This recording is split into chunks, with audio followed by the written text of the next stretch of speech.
You're listening to the Occupational Philosophers with Simon Banks and John Rice.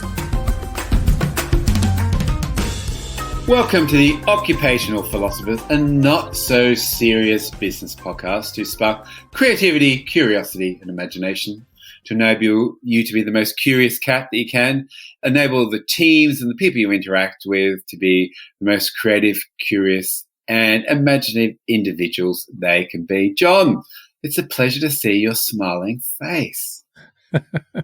And you, Simon. Your introductions are getting longer and longer. I like the idea of us being curious cats. It still makes me smile, the fact that we might be cats, even at our age. Curiosity didn't kill the cat. It made it super cat, John. It made it super cat. That is true. And with that in mind, Simon, what are we going to explore in this episode? Well, it's a short in-betweener episode. Now, I want to kick off with a question. I want you to take your mind back to one of those great overseas trips you've been on. And let's say that you haven't done an overseas trip, just one of those great trips you've been on, which is really different to where you might have been your day-to-day neighborhood. All right. Have you got something in your mind? And John's sitting here with his eyes closed, which is good. Fire away. I'm awake. I am awake. Away. Yes. Okay, so I have thought of something. So shall I share that? Yeah, please. Share those ideas. So, well, it connects the two of us because it connects to the last significant trip we did, which was down under. We went to Australia and New Zealand before everything went into a bit of a free fall. And I was just thinking about all the different wildlife I saw. You know, so we'd look up in the trees and see these fantastic colourful birds and parakeets and is it minor birds and stuff that you got different range of birds which are intensely colourful, really vividly coloured. Just kind of just sat in the trees and just making beautiful song. And then you get things like watching a wombat waddle away from you as dusk approaches, and you just go, well, I wouldn't see one of them in Shoreham by Sea in England. And then there was a spiky porcupine type creature, which I think is called an echidna, I think. Yeah. Again, you just see that and go, I'd never see that. Just to see it and be intensely curious about it. You watch it. You watch these things. You know, I don't watch pigeons and seagulls at home. But I sat and watched this echidna for the best part of half an hour. Not doing a lot, really, but I was just curious because I've never seen one.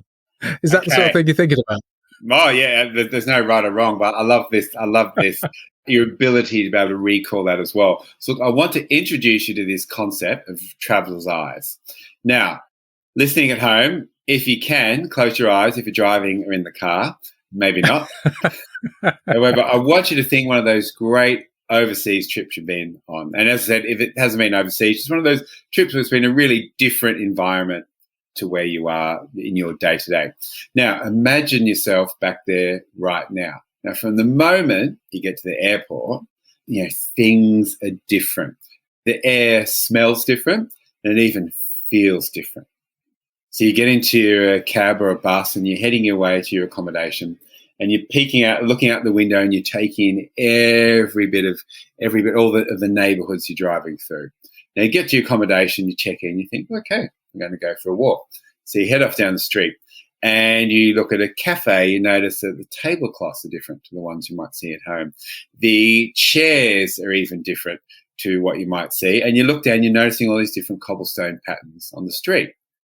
Now you continue to walk and you're looking in shop windows, you're taking about everything you see, you're hearing different music, you're seeing different fashion, you're hearing different dialects.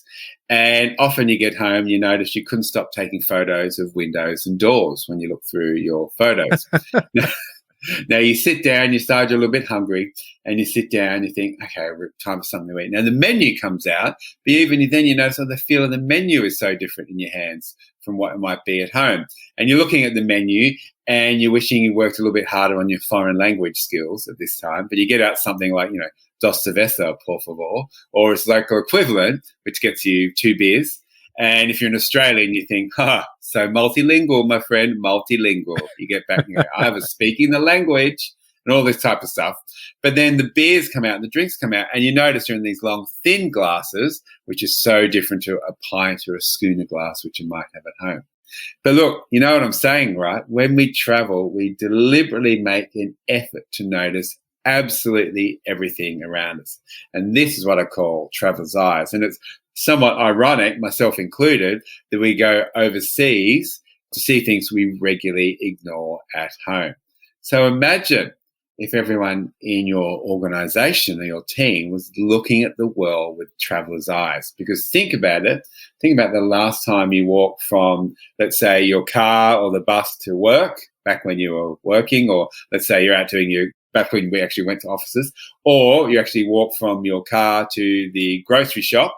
It's generally we're looking down, looking at our phones, and the only thing we do is look up to dodge someone else's feet. So that's traveler's eyes. Imagine if we took that same inspiration, that same energy to take in ideas when we're in our everyday life. So I think this is great. I'm just imagining it in an organization, and you sometimes see this where there is a lack of appreciation sometimes of each other's worlds. World read as department or floor. They're on the third floor, on the second floor. And so you can go and walk around their world.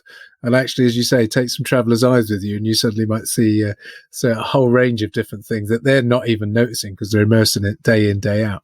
The other thought I had is that, my gosh, you don't want to get stuck behind Kevin in accounts walking around going, there's a photocopier, there's the water cooler, it's the coffee machine. Oh, look, a door with a door handle. There's a notice. It says, go away, Kevin. Well, look, I still don't think if you wander around, I would happily walk behind Kevin and talk to Kevin and go, yeah, nice door. What do we like about that door? But it's just that concept of being really, really curious. And I often talk around, if you're a leader, how can you create that sense of traveler's eyes in your organization? So, and look, we understand we all have to get stuck in the day-to-day of just making things happen. But how can we bring a little bit more into that space so we step outside our own shoes and look? Is there, and sometimes I've had that thought where you're in those design processes, and you've talked about design thinking and I like, where you do try and put yourself into the shoes of someone, like a client, for example. Yeah, 100%. And I wonder if you could practice that exercise by saying, look, I want you to walk around our organization as if you are one of our key clients, and really just try and be that key client for a day and walk around. Yeah, and a group I had the pleasure of working with last week, all school principals. And we did sort of 2 days together a year ago, then 2 days together, sort of the follow-up. And based literally on that sort of spending time in other people's shoes and having a lot more empathy and understanding, they got all of their staff to walk around the school as if they were a parent. So you wander into the school, you're a new parent. What do you see? What are you greeted with? What do you interact with? And, what sort of messaging you get? They got them to walk around the school as a student and then to these 5 or 6 different groups. And then they came back and they said, what have we learned? And funny thing is, a little bit of resistance at first because, what are we doing? Here we go, blah, blah, blah, blah. However, as this activity unfolded, everyone really enjoyed it because they were walking, there was energy, there was, some joy in it, they're having conversations, and they're being asked to be curious. And so they had some really great insights because as with all schools, you're competing against other schools for some extent to bring kids in. So they realized, wow, we can really shift and change. There's things we hadn't seen before by using traveler's eyes. I love it. I'm going to go and practice now. I'm going to walk around our office next time as if I was a 22-year-old student backpacker. I haven't put that. I haven't put that. I haven't put that layer over it. There's all different types of travellers. Rather than there's a pub, there's another pub, and there's a pub. Where's John? He's slumped in the kitchen with a bottle of ouzo spread across his backpack. Oh no, not again. So, John, let's wrap this up. Just look at the world with traveler's eyes, especially just on a personal level, but just introduce this concept to your team. And we've all travelled and all got excited around this space. So what I find is a really nice reference point to go, yes, I can get this. And once we start to get those things, I understand how this works and not some sort of high-level theory. All of a sudden we're in a space we go, I've got some passion, I've got some enthusiasm, I can make some action. And I like this. And again, it ties into some of the other things we've had, but the idea of helping people connect to being creative with an idea such as traveler's eyes is really useful, isn't it? It's like this. Oh, well, I get that. Therefore, I can do this thing. So connecting it to something they're familiar with can really help people then get on board, as it were. So, John, as always, check us out, occupationalphilosophers.com. Subscribe, tell your friends, give us a rating, and in the meantime, stay curious, play more, have fun, make stuff, and date life.